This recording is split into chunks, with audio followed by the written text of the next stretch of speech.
Best scene from Clockwatchers, keepers of the Doomsday Clock. Fade in. Exterior, downtown Detroit, day.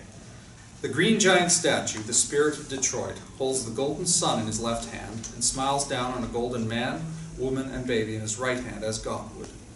Interior, FBI office, break room, day. Blazing birthday cake is under the FBI plaque and a photo of Richard Nixon. Every man has a mustache. The few women wear business suits. The staff sing off-key. Happy birthday, dear Frank.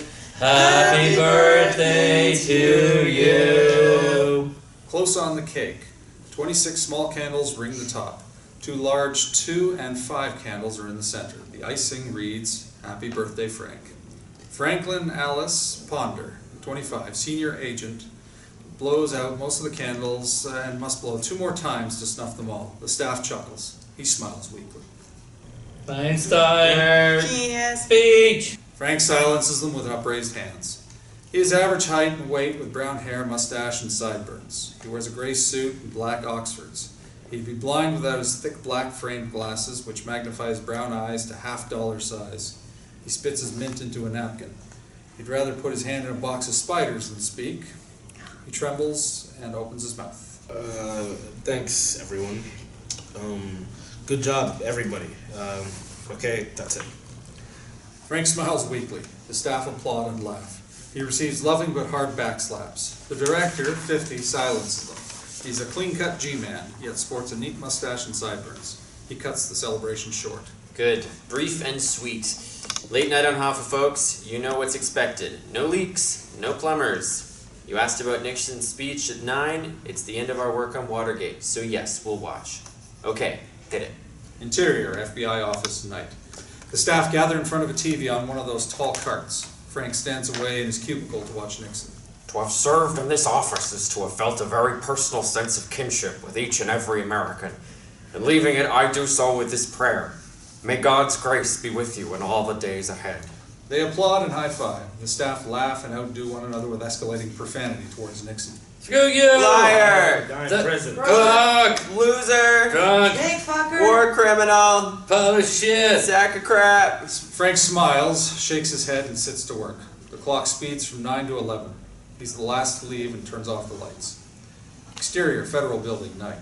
Frank walks toward the nearly empty parking lot. He's followed. He turns and looks behind him. It's a large person who gets closer as he walks more quickly. Stop. You. Right there. Now. His heart beats louder and faster. Frank runs. She does too. He looks back. She slows, a little short of breath. It's Amanda Garps, 54, the Clockwatchers commander. She has auburn hair, wire-rimmed glasses, and sensible shoes. Her straight posture and midnight blue uniform are imposing. Franklin Alice Ponder. She speaks with a Midwestern twang. He stops, turns around, and squints to get a slightly better look. Excuse me? She walks and meets him. He steps back, afraid of her. Your next boss sent me. Headhunter? At this hour? Forget it. What do you think you're doing? Scared me to death. He turns around and goes. She walks with him. Suppose there was an opportunity for better work, more money, and a shorter commute. You'd want to know more, wouldn't you? He stops. He faces her. He's annoyed and it shows. Interesting, but no. If it's interesting, why not? Your approach, not your offer. Look, I like work, money, I'm comfortable. Sorry, I'm going home. He walks. She follows alongside. He ignores her. We offer more authority to discharge your responsibilities. Power to make a huge difference. Power? Huge? Right, we're done. Can't hurt to listen. He stops and turns again. His heart beats louder. How do you know my middle name? I erased it years ago. Yeah, your dead uncle would die. What? Feeling panicky, orphan? Relax. What else do you want to know about you, Mensa man?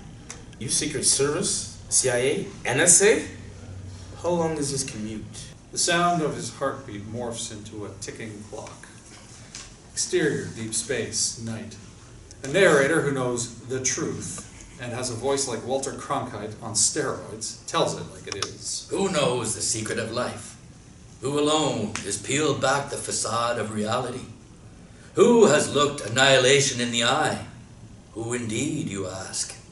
Because you don't know, do you, my friends? Psst. Here's the whole truth and nothing but. Exterior, Bikini Atoll, day.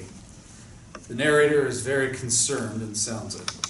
In 1947, the scientists who made the bomb created the Doomsday Clock to show how near we are to incinerating the planet.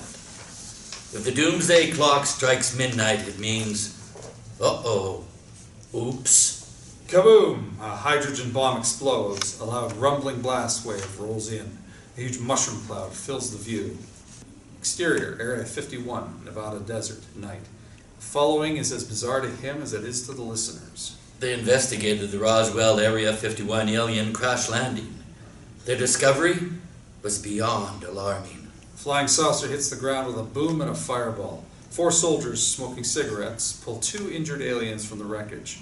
One offers the alien a smoke. The alien looks puzzled, then inhales and blows smoke rings. Exterior, black backdrop, night. 5 people stride forward. They are backlit and cast long shadows. Relieved to know we are all safe. He ends. To prevent global destruction, they created the troop unknown to all. The women and men without whom we'd all be screwed. The Clockwatchers. The clock watcher in the middle trips and falls. Close on the Doomsday Clock, 8 minutes to 12. The tick-tock and the image fade. Super, March 28, 1979, 4 a.m.